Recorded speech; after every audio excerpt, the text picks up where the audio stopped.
Hello, welcome everyone. This is the International Peace Coalition. This is the 101st meeting we've had in a row. Thank you all for joining us. My name is Anastasia Battle. I'll be your moderator today, as well as Dennis Small and Dennis Speed, the co-moderators.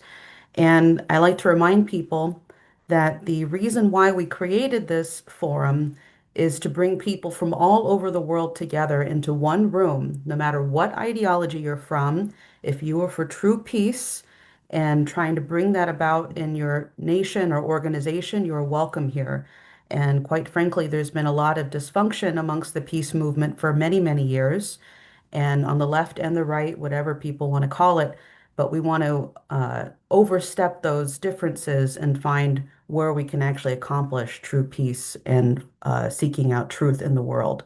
So thank you all for joining us and for the veterans who have been part of this process for the last 101 weeks. We have an excellent lineup of people today, which I'll post the agenda in the chat in just a moment. And I want to encourage everybody, especially if you're new, to please introduce yourself in the during the general discussion period, where you're from and who you are working with, and any kind of activities that you're doing. So to open us up, I'm going to pass this over to Helga Tsepp-LaRouche, who is the founder of the Schiller Institute and the initiator of the International Peace Coalition. Please go ahead, Helga. Yes, thank you. Let me greet all of you.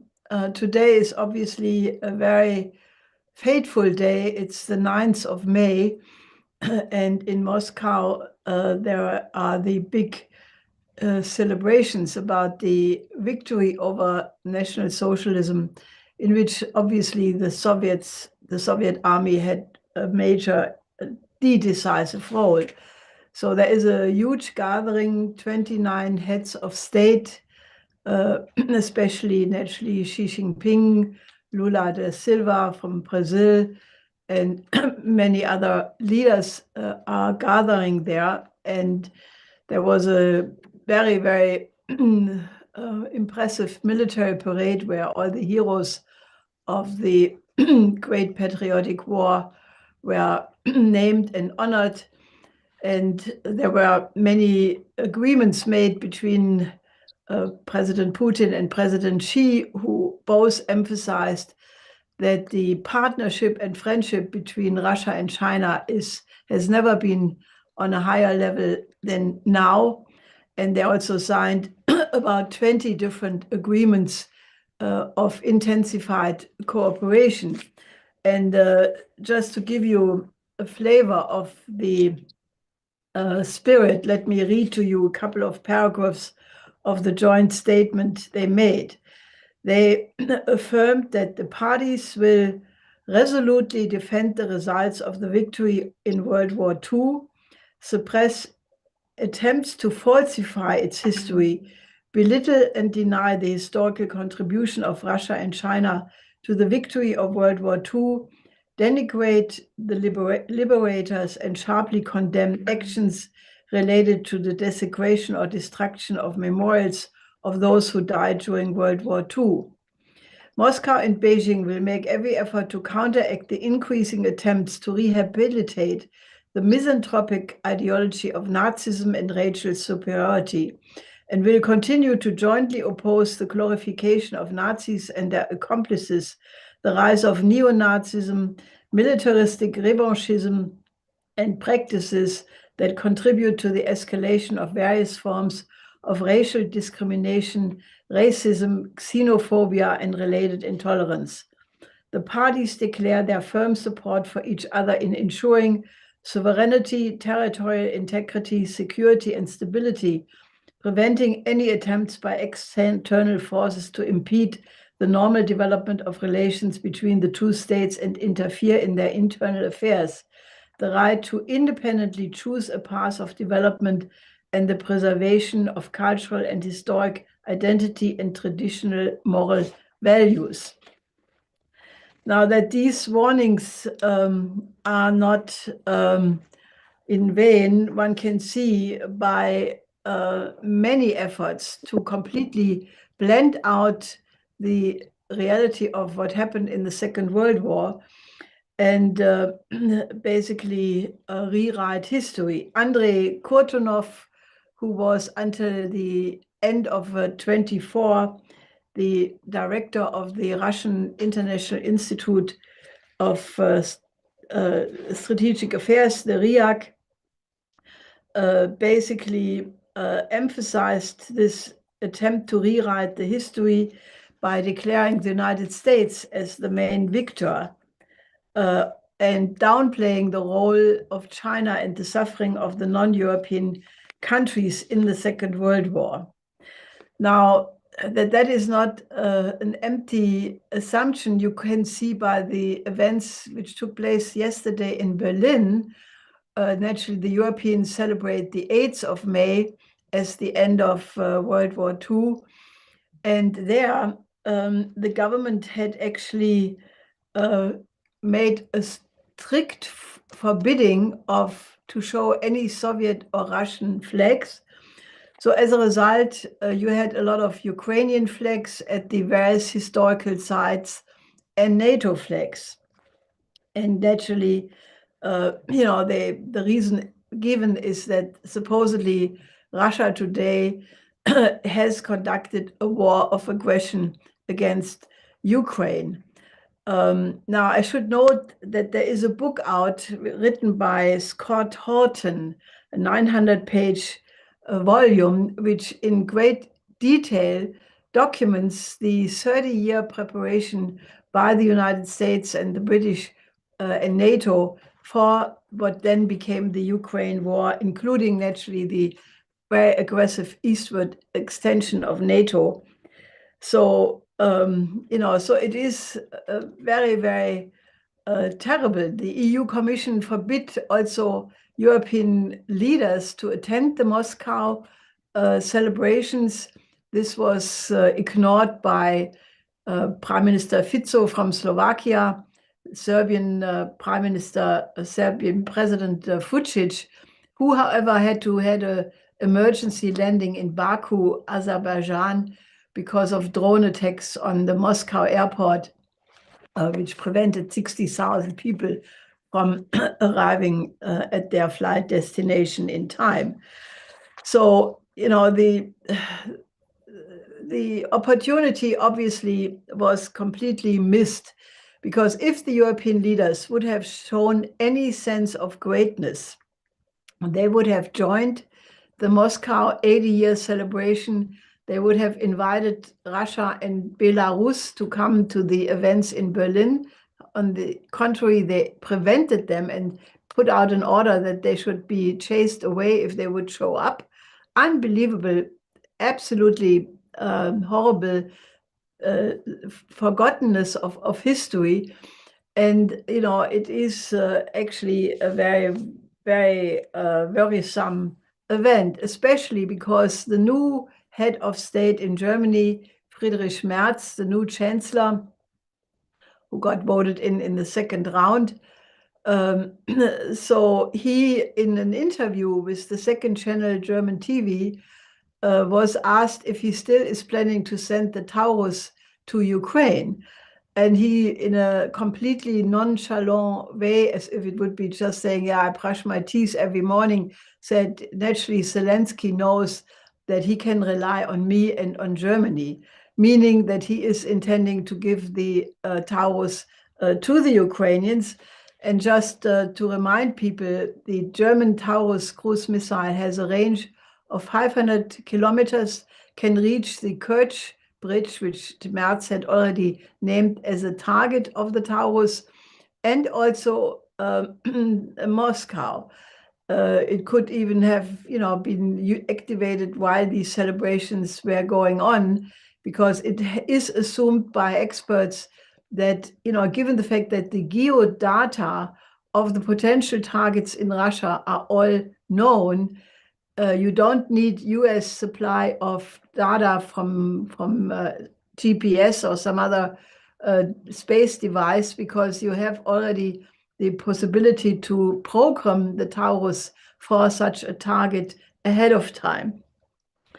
Now, that is implies the danger that if this Taurus actually would be deployed and used by the Ukrainians, it would make Germany within minutes a war party and a target of Russian counterattacks. Now, Merz then, as one of his first acts in office, called up Netanyahu and assured him, that the security of Israel is the raison d'être of Germany, unfortunate formulation which was coined by Merkel some years ago. And he, however, expressed also concern about the fate of the hostages and the plight of the Palestinians in Gaza, and said humanitarian help should be given, which is a complete utmost cynicism given the fact that what is going on in Gaza right now can only be compared to what the Wehrmacht did with the blockade of Leningrad at the time, using hunger as a way of, basically ethnic cleansing, where people have no choice to die or to leave. So this is, the fateful situation on the day of 80 years after the end of the Second World War. And, if we don't reverse this course, we are looking at the danger of a new world war, either coming from the situation in Ukraine or the situation in Southwest Asia, or even India, Pakistan. And even if it's a remote possibility right now, the tensions in the Pacific also theoretically have the potential to lead to a world war. So this is why we have to absolutely double and triple and multiply our efforts. We have now, for the Gaza situation, a 5-week in the meantime, only 4-week mobilization of the International Peace Coalition, where we want all possible actions taken to put the Oasis plan on the agenda in the upcoming New York Gaza conference on Palestine, where, under the sponsorship of President Macron and Saudi Arabia, from the 2nd to 4th of June, there will be a conference on the two-state solutions for Palestine. And we make the argument that we absolutely have to combine that with a development perspective for the entire region of Southwest Asia, from India to the Middle East, from the Caucasus to the Gulf, to extend the Belt and Road Initiative into the so-called Middle East to create a completely different environment. So that is what we should discuss today again, and also the need to absolutely move away from the present geopolitical confrontation, between a collapsing system of the West neoliberal order, which still is insisting on its dominance, rather than making the paradigm shift to a new paradigm of cooperating with the global South to address all the problems in the world. So therefore, the need to have a new security and development architecture remains absolutely high on our agenda. So this is what I wanted to say in the beginning. Thank you, Helga, for that opening and overview for everyone. Next, I'd like to bring in Mossi Raz for the discussion. He's a former member of the Knesset and former Director General of Peace Now. And I just want to emphasize what has been happening in Israel and the upheaval against what Netanyahu has been doing. So we greatly appreciate this shift in the dynamic happening there. I think it's a bright point that we need to emphasize. So thank you for joining us. Yes, thank you, Anastasia, and I want to thank Helga Zeplarouche, and thank you for the invitation. As you know, in the last year and 7 months, we are in this, I don't know if to call it a war, in this bloody conflict. Even in the last day, about 100 Palestinians, many of them, maybe most of them civilians, were killed in Gaza. two Israeli soldiers were killed in Gaza. And it seems like the Israeli government has no idea what they want to achieve in this war. Not that I believe in wars and that they can achieve something, but at least you have to define to yourself. And they say, we want to destroy Hamas. I'm not sure that it is possible. Probably it is not. But this is the war that we have in the last 19 months. In Israel, the society, maybe one of the victories of the crimes of Hamas in October 7 is the fact that people in the Israeli society lose moral point of view. Of course, not all of the people, but many of them. And are interested in revenge more than solving problems, which is very, very problematic. But the Israeli civil society has, of course, strong solidarity with the hostages, and this is making a lot of unrest, I would say, among Israelis. Many, tens of thousands, hundreds of thousands, go to the streets to demonstrate every week for months. Many of them go to the streets to demonstrate every day. And the main cause is not stopping the war. The main cause is release the hostages. But it come out of this releasing of hostages, ending the war. We have to remember that because everybody is talking about the war, and people should talk about the war because, as I said, tens of Palestinians are being killed every day. And since hundreds of thousands of Palestinians in Gaza are in risk of starving. And in Israel, people have been killed. So people should talk about this war, but we should not forget that under this war, the Israeli government is expanding settlement activity and the occupied Palestinian territories and start small moves towards annexation.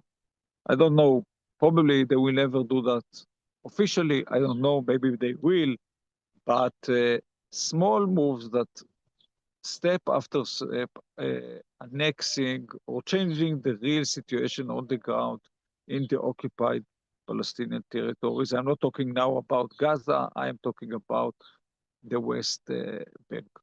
And of course, we still have the unrest around. I came back to Israel from Geneva a few days ago. My flight was canceled because this war, on one hand, Houthis in Yemen, on the other hand, US and Israel. Actually, President Trump said that they are not in this war anymore, but just about 1 hour ago was missile to here. So the missiles between Israel and Yemen, or Israel and the Houthis, and maybe the American, I don't know, still going on and still affecting. Yes, in Israel, nobody was killed for months from those missiles, and in Yemen, unfortunately, people were being killed, but it's still affecting the life of each of us.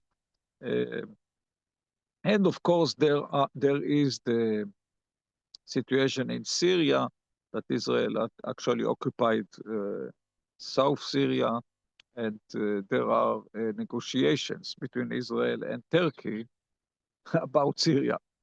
Instead of having independent Syria, every superpower in the region, not only Israel and Turkey, try to see what they can take out of Syria.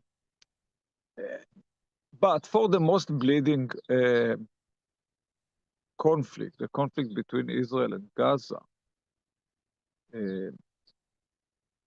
I think that the only plan for the future right now, or the best plan for the future right now, is the Egyptian plan, which was backed by the Arab League resolution. This plan is very detailed, more than 90 pages, talking about everything, nominated a committee that names in the committee, for my understanding, were approved by Israel and the Palestinian Authority, and for sure the Egyptians, because they are offering them a committee which can make Gaza a better place. But of course, nothing can start before the end of the war. Nothing can start before ceasefire. And unfortunately, the Egyptian plan that was adopted by the Arab League is not talking about this question: how to achieve this ceasefire, how to end the war. And of course, both sides, it seems that Hamas understand that if they release all the hostages, then they lose their cards and they will be way weaker. So not seemingly that they want to release all of them. On the other end, in Israel, the majority, but for sure the government, will not accept ending the war without releasing of hostages, even if Israel has to release thousands of Palestinian prisoners, but will not accept ending the war without releasing the hostages. So actually, on the ground, we don't see any suggestion, any plan, any program made by the Egyptians, the Arab League, Israel, US, Qatar, I don't know whom, to end this terrible war. And as I said, at least in Gaza, 2 million people suffer, and in Israel, many people suffer. And we must find a way to end this war. Yes, there are demonstrations in Israel, there are demonstrations in the world. Probably it's not enough. Probably the Israeli government is asking only President Trump. And his opinion today is not his opinion tomorrow. But right now, I don't know if he lets the government go on with the war, or he prefer them to go on with the war. Anyhow, they go on with American weapon and with American money. Not only, yes, Israel pays maybe the majority of the cost of the war, but majority of the weapon is American one. So if President Trump wants to stop it, he can stop it in 1 minute. It's not that difficult for him. Probably he doesn't want, or at least he doesn't care. So this is about Gaza. And again, I want to say for the final solution, how we call it here, final statement agreement between Israel and Palestine and Syria, there is only one plan, the Arab League Peace Initiative, supported by 22 Arab nations, many other nations in the world, probably most of them. And yes, many extremists in Israel and in Palestine, to be frank, are opposing. They think that everything, many Israelis think that all the country is Israel without Palestine, and there are Palestinians who think the same, that everything is Palestine, and they don't recognize and accept Israel. But we must get the help of the international community, of the majority of the people, of the moderate people, to support this idea of ending a war, peace agreement, 67 borders, and then we can talk about details. Thank you very much for having me. Thank you for joining us, Mossi Raz. Actually, you'll find the next speaker very important. Her name is Dr. Danny Ritchie. She's a founder of Community Health Innovations of Rhode Island, and she'll be giving a report on the Doctors Against Genocide in their press conference that they'll be having in DC. But I just want to make a quick plea or a call out to anybody on the IPC and whatever platform that you have. If you have any connections into the Trump administration, we need to make sure to get this message to them. One, that there is a shift that's happening right now in the world. You do have Israelis who want to end uh, this fighting, and really, it's a genocide that we're seeing at this point with what Dr. Ritchie is going to go through, and the starvation of the children in Gaza, unfortunately. But that there are people who want to move, including I've seen within the MAGA network, the Make America Great Again, who are very unhappy with the Trump administration and what they've been doing with Iran and Palestine. So I'd like to invite Dr. Uh, Danny Ritchie to speak. There we are. I see you. Hi. So thank you for your invitation. And I recently joined Doctors Against Genocide. So I will speak of some of the campaigns that they have. I joined because I became aware of their campaign called Sick from Genocide, and it is known as an actual syndrome. And I felt that I was suffering from being sick from genocide. So I am a clinical professor of family medicine at Brown University. And I do have an organization called Community Health Innovations of Rhode Island. I talk about other reasons that I joined Doctors Against Genocide. So it is focused on Gaza.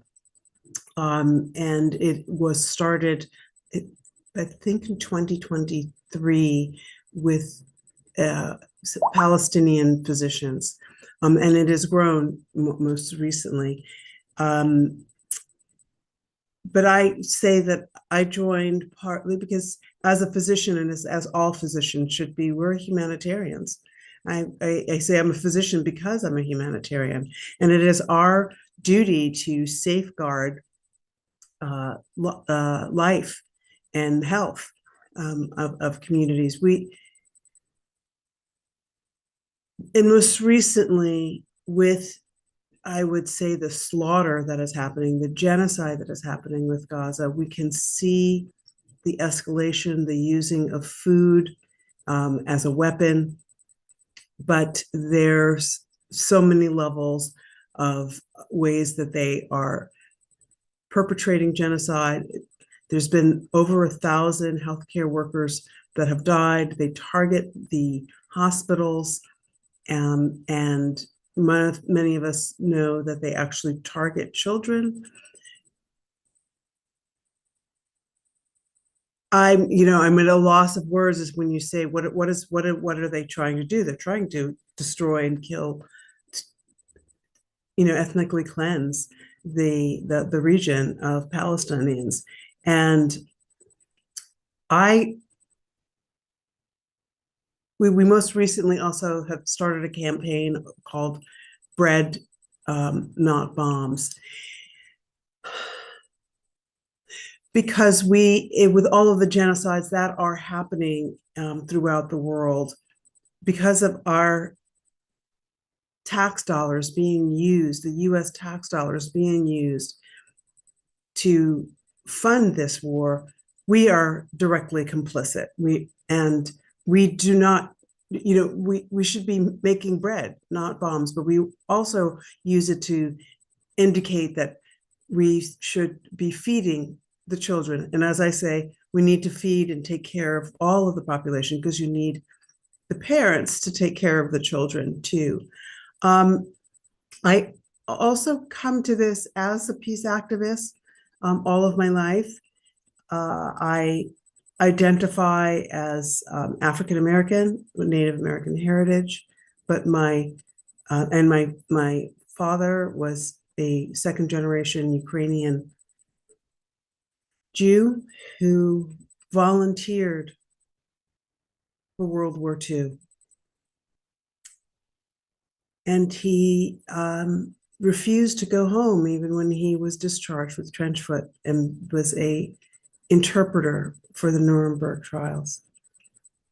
I know this history. It is part of my history. It is part of my makeup. I was taught this history.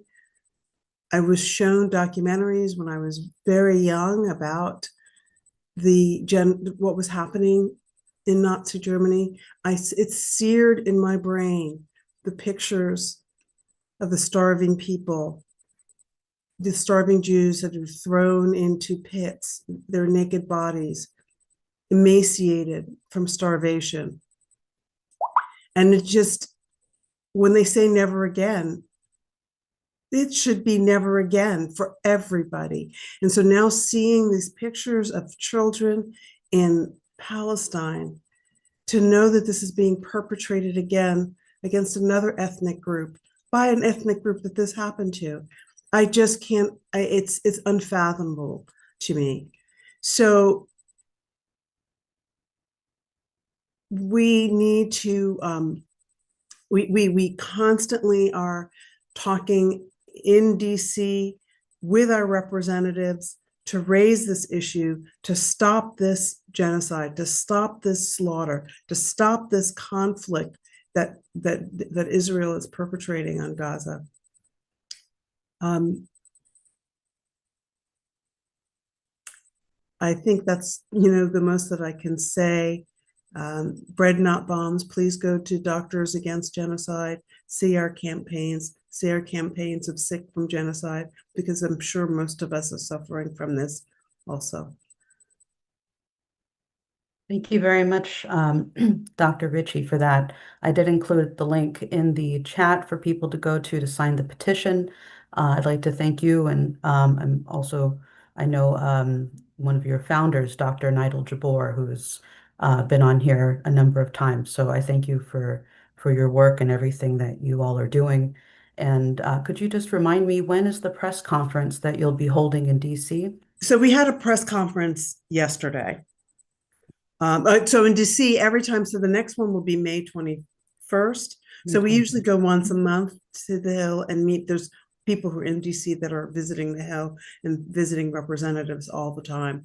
But we set up meetings and appointments, and that will be May 21st, the next one.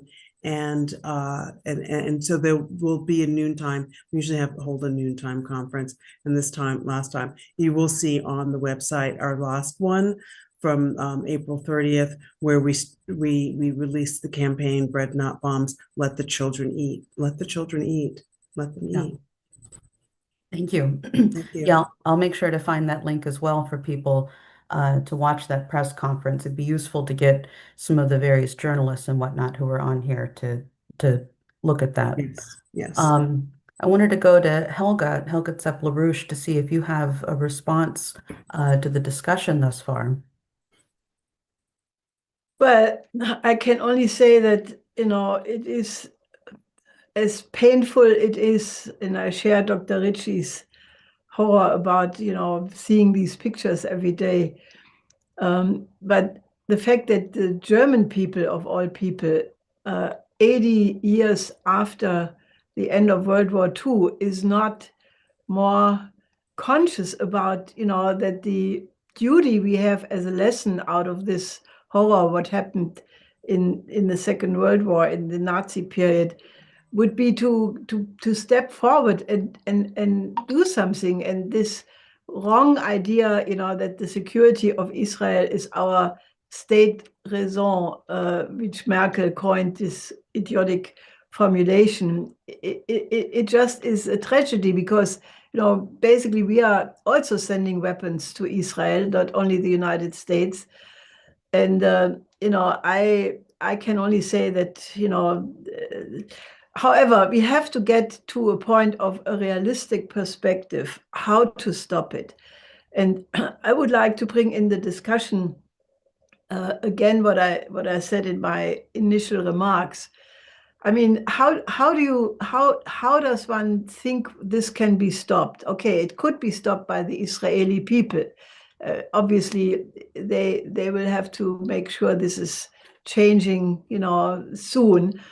But, obviously we know that the Israeli government is backed by the United States government, and, that is why they feel they can continue to do what they're doing. So how do you intervene? And the only possible idea I came up with, and we came up with, is that we have to change the entire dynamic of the region, not just Israel and Palestine, because it seems to be completely stuck. But if we would involve all the big neighbors of Southwest Asia, Russia, China, India, Iran, Egypt, and others, and basically involve them in putting very, very forcefully this perspective of a general economic development plan, of the Oasis plan, on the table. Inviting President Trump to join, and basically say, the Chinese government has proven that they can decertify, regain the desert back. I mean, they have reconquered an area of the size of Germany in the northeast of China, which used to be complete desert. Now it's agriculture, forestry, orchids. And if there would be the creation of new water through desalination and the building of canals, and then basically spread the greening of the desert, build infrastructure, build new cities, and eventually have the entire region, which is now a desert, be habitable for everybody, that you would change the environment and give a vision for the future, especially young people from all sides, that they would understand that this is something to fight for, to end the cycle of violence.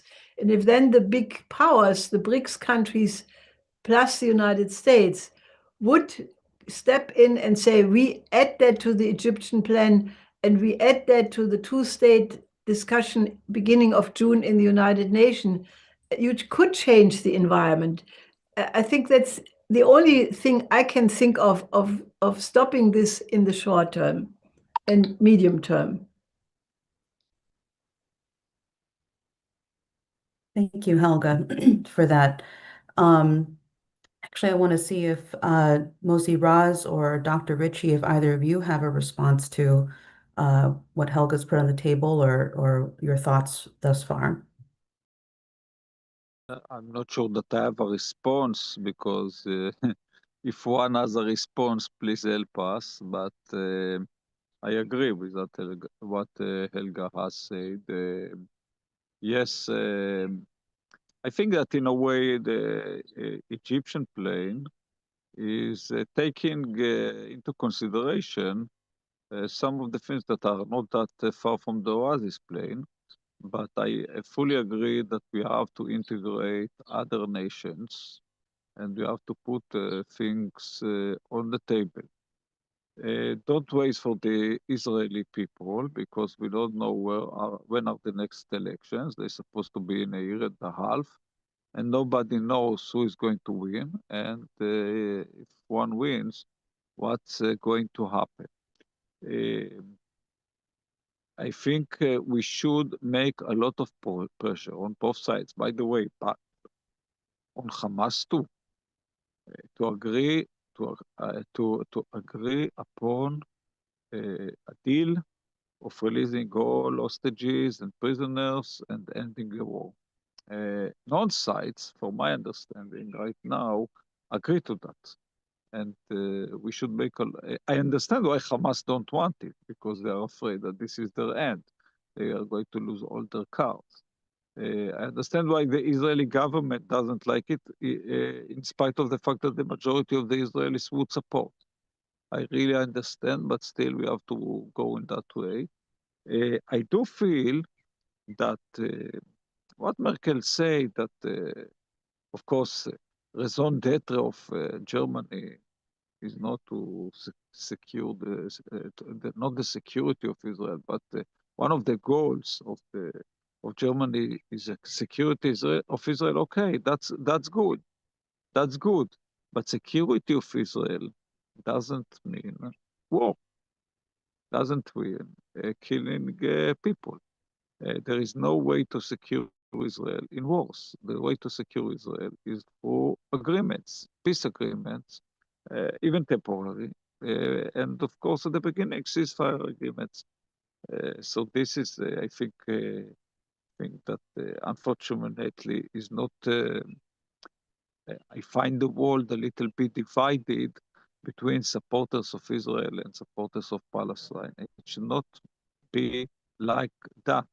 We should have the world in a situation that the world support Israel and support Palestine and support peace and support human rights and oppose wars and crimes and violence. Thank you. Thank you. So I find that very interesting, and I think that there have been suggestions for around a number of other countries in the region to come together to act in concert. I don't have them off the top of my head.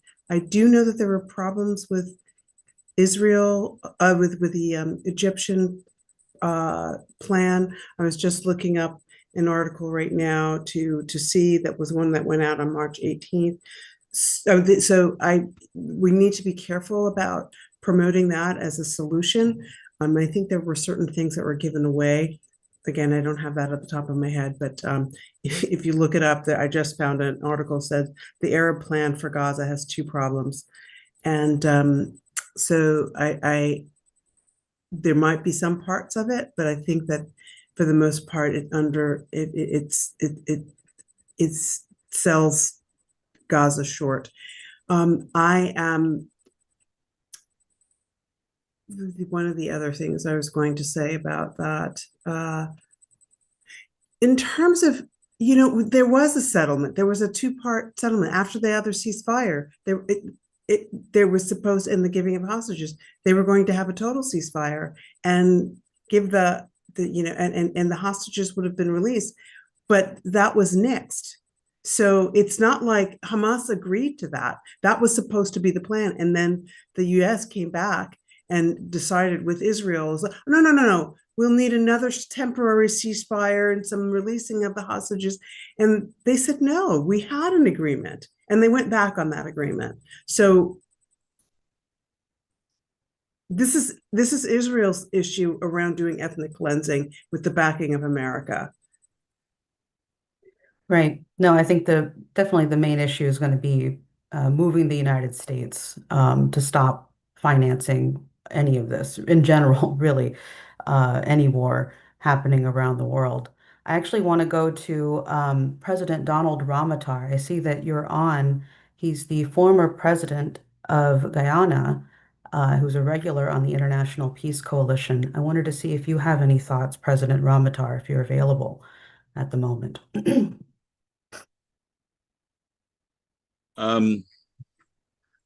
I think I think that one of the most important things is the whole question of development, and that again comes wrong to the issue of the Oasis plan that you have. I think that is probably one of the key things to get there. I mean, of course, to get there, we have to deal with a lot of the conflicts that exist today. But in speaking about a lasting peace and a more durable peace that exists in the world, we cannot divorce the question from development. And that I think is what is for a lasting peace, we need to have social and economic development along with social justice for people everywhere. So I would say that what is very, very important at this point in time is the Oasis plan. Unfortunately, there are other plans similar to the Oasis plan because I think the Chinese plan, the Belt and Road Initiative, there's a lot of similarity with the Oasis plan. And even the plan which I've never seen in detail, but the plan that Biden wanted to create in order to counter the Belt and Road initiatives, where he was speaking about building infrastructure too. But unfortunately, his motive is wrong. I think his motive was to counter China instead of helping the developing countries and so forth. So for him, some of the plan that they are talking about, that the G7 countries were talking about, was more tactical in nature and not a strategic something to go for lasting peace. And maybe that's why we haven't seen it elaborated. All we heard them talking about is about some infrastructural work without them putting flesh on the bones. But I would say that the Oasis plan of the Sharia Institute is very, very important at this point in time to promote when we are going to be speaking about the need for a lasting peace in the world. That would be my contribution for the time being. Great. Thank you, President Ramatar, for your input, especially given your stance and your stature and what you represented in the world. Um, so I think what I'd like to do now is because there's a number of different fronts that we're hitting today. What's the genocide in Gaza, what's happening in Ukraine, the fact that this is the 80th anniversary of the defeat of fascism. I see one of our guests, Larry Johnson, has joined us. I'd like to bring in Larry Johnson for the discussion. Larry Johnson is a former CIA officer and co-founder of the Veterans Intelligence Professionals for Sanity. Thank you so much for joining us, Larry. Hey, thanks for having me. I don't know if you've heard the news that's circulating. I've been in contact with Alistair Crook, but there are multiple sources now claiming that Trump will be announcing this weekend a comprehensive solution to Gaza. And as part of this, the really interesting part is Trump is really unhappy with Benjamin Netanyahu, and to the point that he's cut off contact with Netanyahu now. And he's informed that Ron Dermer, who I guess is back in play as in an ambassadorial status, that Trump is sick and tired of being manipulated by Netanyahu. So, if all of this is true, we could be seeing some interesting and welcome changes to put an end to the starvation of the people in Gaza. Let me just make one simple point about why the United States is so enamored of constant, endless wars. And it's a very simple principle. We haven't paid any price in terms of blood. It really has not cost us anything. We get a lot of hype about World War II and the greatest generation. And, Steven Spielberg and Tom Hanks have, made a cottage industry out of it. And yeah, I don't in any way want to diminish or minimize the role of Americans who served in the various branches of the military. But we need to stop pretending like we made some terrific sacrifice in the United States with respect to that war. And let me just give you one simple statistic.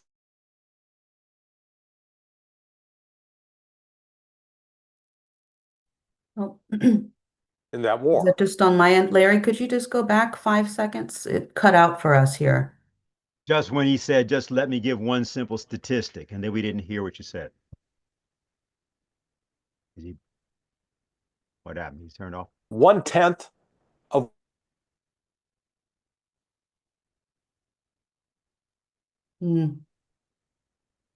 May 9th, the Russians are marching, which was the March of the Immortal. Oh, did I freeze? Yeah, Larry, what's happening is your screen froze. Maybe we just have to get an audio from you for a minute. That's what I just did. Larry, this is Okay, Dennis Keith. Small. I turned off your video for the purpose of strengthening your audio. So let's try that.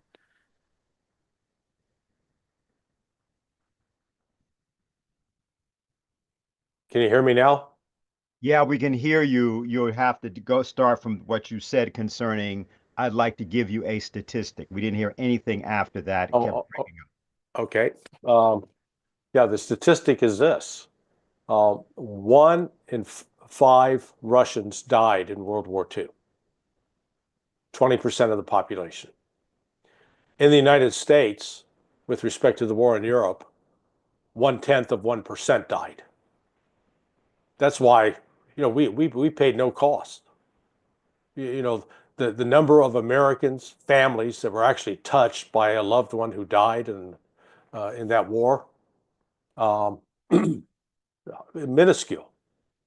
And that's why we continue carrying out wars in Korea, wars in Vietnam, wars in Iraq, wars in Afghanistan, wars in Somalia, because we didn't pay a price.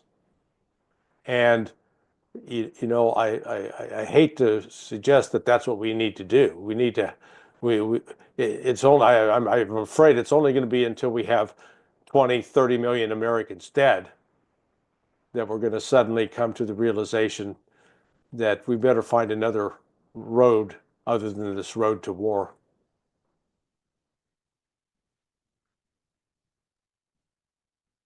Thank you, Larry. Yeah, it's a very heart-wrenching thing to think about, but hopefully we don't have to get to that point where people start. Let me ask Larry a question.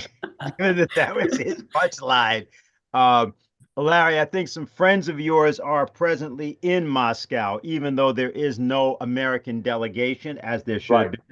And even though, there's been these sort of, could you say something about who that is? Because Veterans Intelligence Professionals for Sanity is represented, right? Yeah, Ray McGovern, first trip back to Russia in 52 years.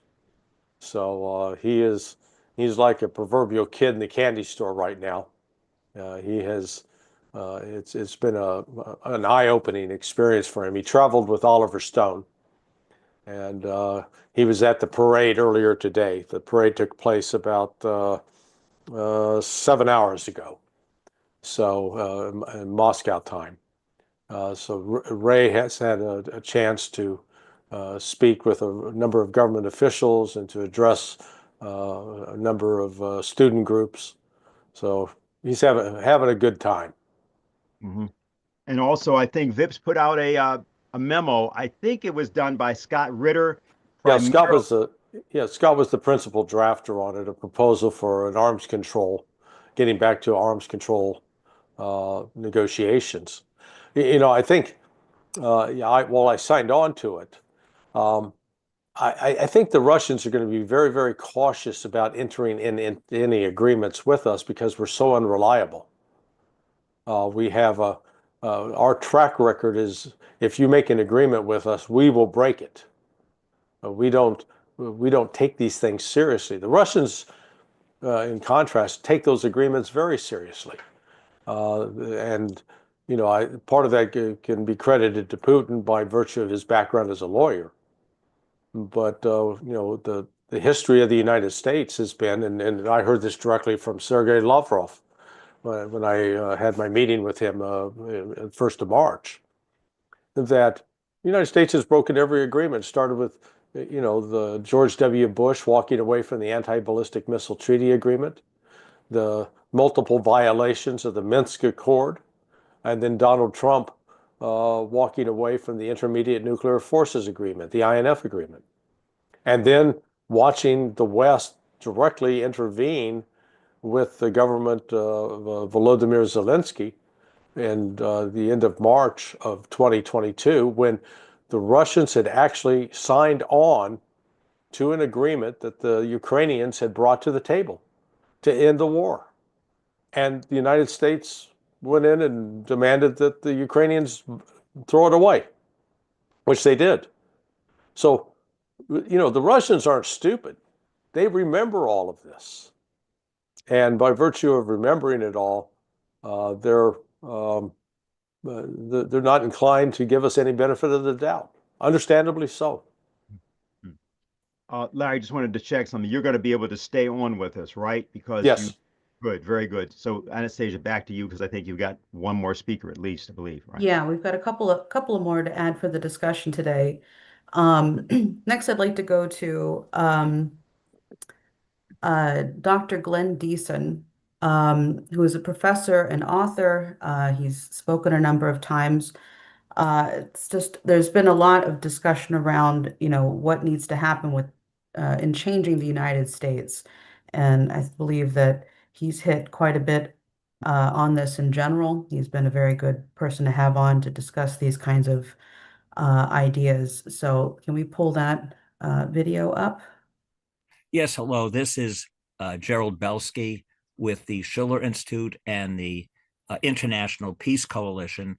And we have Glenn Diesen, noted political commentator, professor, author of the book, The Ukraine War and the Coming New Eurasian, the Age, if I'm not mistaken, the New Eurasian Age. A Eurasian world order. Yeah. Okay, yes, okay. And what we wanted to discuss is exactly this question of a new economic order for the world. You have commented on a number of your podcasts about the spread of the American system of Alexander Hamilton, Friedrich List, Sergei Witte, and others, and how this is spreading around the world, particularly with this question of directed credit for development, which of course China is promoting. It's now being discussed in Russia and many other countries. Could you discuss the connection between this question of the American system and the emerging new order that you see in the world? Well, again, I don't want to oversimplify, but there are a lot of the same indicators which are emerging. Again, if you look at the American system of looking at these key pillars, that is to have its own manufacturing industry, and also linking this to industrialization, to that is industrial sovereignty to political sovereignty, as Hamilton clearly did. That is recognizing if the United States didn't have its own manufacturing and industry, it wouldn't be able to hold on to its political sovereignty. So this is a key issue, and of course also to have key we'll call it the physical connectivity or transportation corridor under its control. Of course, in Hamilton's days, it excluded the railroad due to availability, but that also came on later, but mostly ports and roads. And the third pillar is usually identified as being the financial autonomy, which is the U.S. developing its national bank. So a lot of the economy also linked to the physical economy, because a key problem we see now is that it's become quite financialized. But I began at least a bit over a decade ago to write on how I saw essentially an American system developing in China, because they kind of followed through the same three pillars. That is, they also went for technological and industrial sovereignty, that is developing their own industrial base. They also, with the Belt and Road Initiative, went with the physical connectivity. They also had the financial component where they developed their own national banks, payment systems, and began to diversify the currencies in which they trade, also using the national currency more. But again, the ideas of Alexander Hamilton, as we know, it was carried on by Friedrich List, and from him spread across Europe. Indeed, you mentioned the Russians; they largely built their ideas under Sergei Witte on what Friedrich List promoted in Germany, and but he distinguished though between the imperial and I guess the more sovereignty based, the national. Because he argued initially that the British were pushing this imperial system of free trade, and he saw that the Hamilton system and the American system was one based on national dignity, autonomy, and again anti-imperial. What was interesting, towards the end of his life, he did recognize that the United States was taking on some of the characteristics which the British previously had, that of more of domination. And what I link to what I define as the Eurasian world order is the embrace of this more American system. Again, you see this also now with the Russians, by the way, because they're also pushing for technological and industrial sovereignty now within the digital technologies and other areas of the physical economy. They're also pushing the second pillar, which is this transportation corridor. It's not just tying the Russian land territory together, but also connecting Russia with the wider Eurasian continent. And the last, of course, is also the financial. So diversify the use of banks, currencies, payment systems to avoid all these excessive dependencies on American and British banks. So you do see a lot of the similar development taking place, and it's not built around the formation of another empire or hegemony. Instead, you see these economic instruments being used to strengthen national sovereignty. So cooperation between sovereign equals instead of creating this very strong hierarchy of dominance. I want to just ask you finally that on the question of war and peace, because there's a direct link between trying to impose or maintain the imperial model, which I would argue the British have not given up, they're actually promoting, and this new order, which would provide peace. This, of course, was the argument of the famous advocate of the American system, Henry Carey, that there were two systems before the world, and that one was universal peace and elevating mankind, the other was universal war and enslaving mankind. Helga LaRouche has recently argued that unless circles in the West recognize their mistakes and go back to this approach, if we try to stop this new order, we are headed for global war. Whatever the rhetoric, whatever the attempt to work out a deal with one country over the other, if we try to maintain this balance of power geopolitical game of an imperial system, we are headed for war. Would you like to make any comment on the connection between trying to stop this American system and the threat of global war? Yeah, well, if you want a hegemonic system, it depends on many things. First, in the economic realm, it means that you need extreme asymmetrical interdependence. That is, the whole world has to be dependent on you, and you should be not dependent on anyone else. Now, the way this usually works is to create this connectivity between other states. That is, if you're the United States, you would like the Europeans to be dependent on you. You would like the Russians to be dependent on you. You want the Chinese to be dependent on you. But if they start to diversify and work more with each other as well, this undermines this objective. Zbigniew Brzezinski, I think everyone knows who he is. He made the point once that economic integration between Germany and Russia undermined the Western solidarity and European integration. This is the two main European countries. One have to ask why a system is dependent on divisions, and this can also be seen in the military sphere. That is, if you want to be a global hegemon or an empire, you need alliance systems. You need, again, the cliche, but you need to divide and rule, and we see this across the world. If you want, for example, the United States to be the global empire, you need to keep certain regions divided. That is, in Europe, you have the Europeans on one side, the Russians on the other side.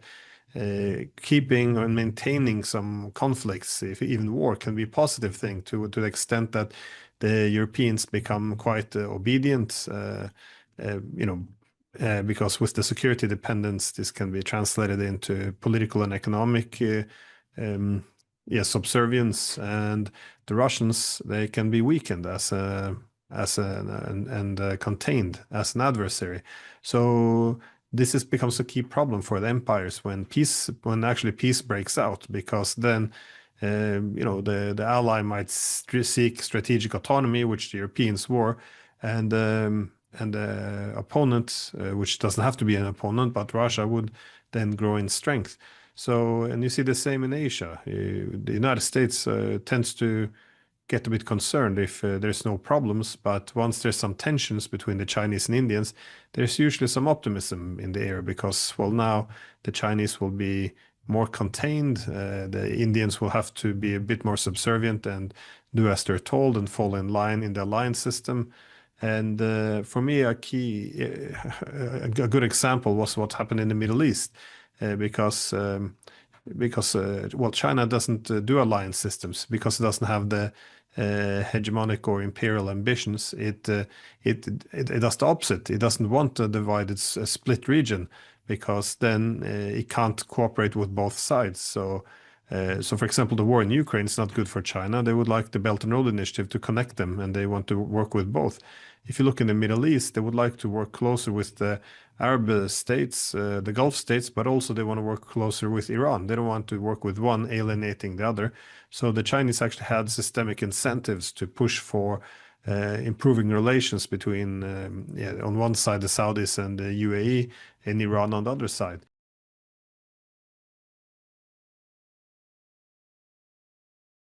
Thank Professor Glenn Diesen for sending in this video for us to use for the International Peace Coalition today. I understand he's very busy and doing quite a bit, and we appreciate his participation in the discussion. Okay, so the last item on the agenda is I'd like to go to Jose Vega, who is a congressional candidate in the Bronx, New York City, in the United States. He's also a very well-known interventionist. He's been quite famous for intervening on people from the media, intervening on elected officials, both from the left, right, and everything in between. Basically, anybody who's evil, they should watch out for Jose Vega's big voice. So thank you so much for joining us, Jose. There's been a lot of work that you and others have been doing in going to campuses and speaking with young people. Please go ahead.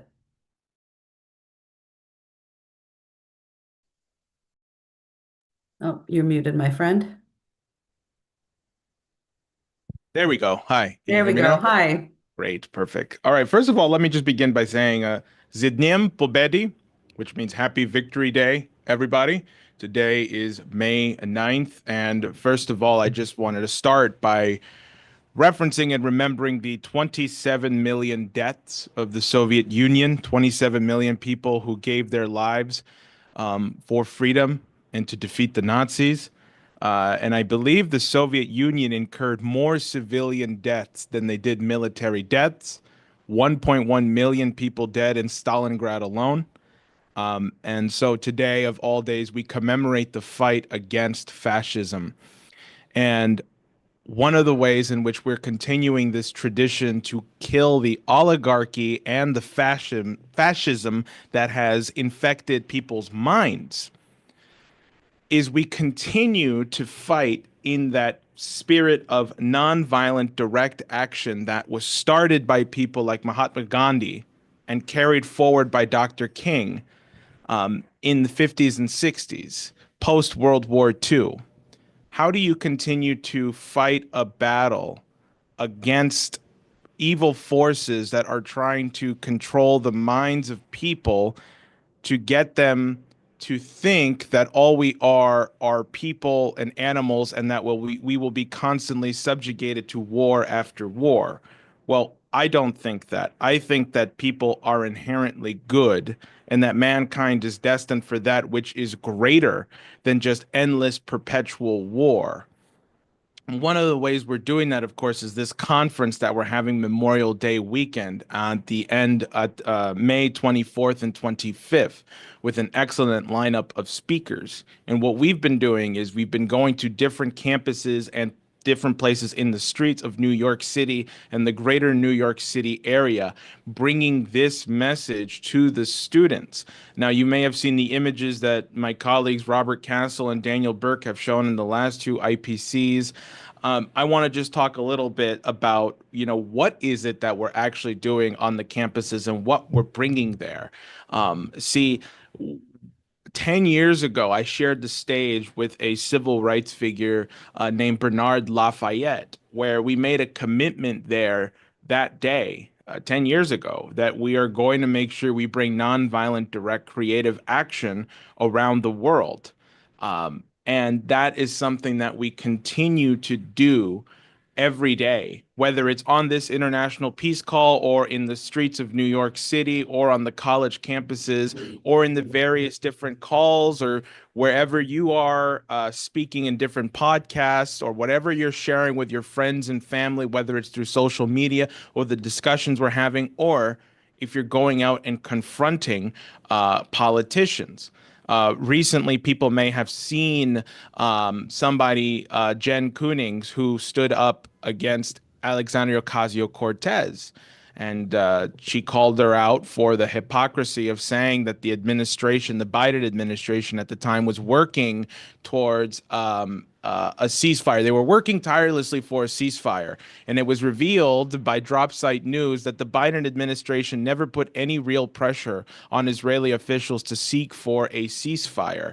And so what this woman did, Jen Koonings, was she stood up at one of the town halls. She herself is a constituent of AOC and called her out for her lies and said, why did you tell us to vote for these people if you knew they weren't working for a ceasefire? And even Congresswoman Ilhan Omar also put out a statement saying, we knew they were never working tirelessly for a ceasefire and it was all a lie.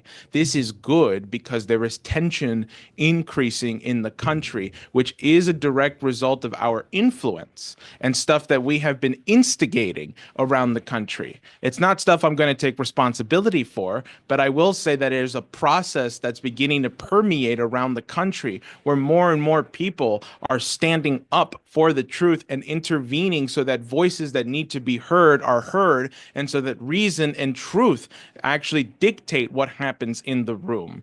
And that's the environment that we have created right now. And we're only going to accelerate more and more.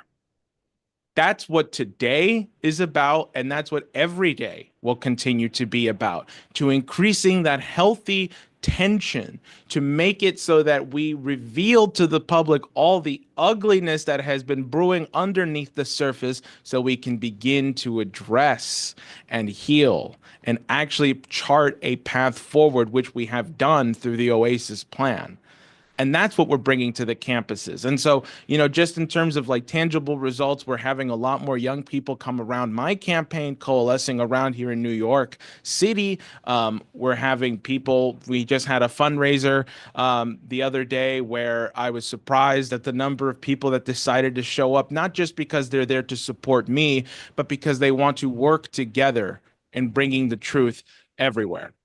And so with that, I just want to end by encouraging people to please continue to fight for the truth and intervene where you can. We did this at when I intervened on Rachel Maddow on October 17th, 10 days after October 7th and October 17th, 2023. I went there and I went up there and I spoke the truth about what was actually happening because the country was shocked. People didn't know what to say. And I decided, somebody has to stand up and say there's an ethnic cleansing happening in Gaza. And so I would encourage everybody else to go and do the same, go out and take what you heard here today in the IPC and join us in helping us get people to the conference. So thank you. Thank you, Jose. Yeah, I left the link for that for the conference for people to register in the chat. If people are not on the Zoom, they can go to schillerinstitute.com and it'll be one of the top items there. And with that, I just want to encourage everyone who's on the various platforms, because we will be moving to the general discussion period to open up to the audience to speak with the panel today.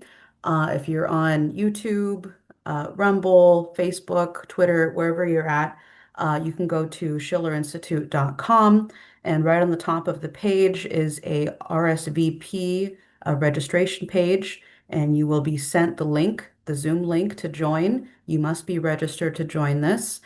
And please feel free to share this invitation with various friends and other people in the in your network. Anastasia, if I may just intervene for a second. Yeah, Also, go see ahead. Dr. Ritchie has her hand up. I do just want to say that that intervention I did on October 17th against Rachel Maddow and calling what the Israelis were doing an ethnic cleansing in Palestine, that was at a synagogue. That was at Temple Emmanuel, one of the largest synagogues in New York City. And I think also in the country as well.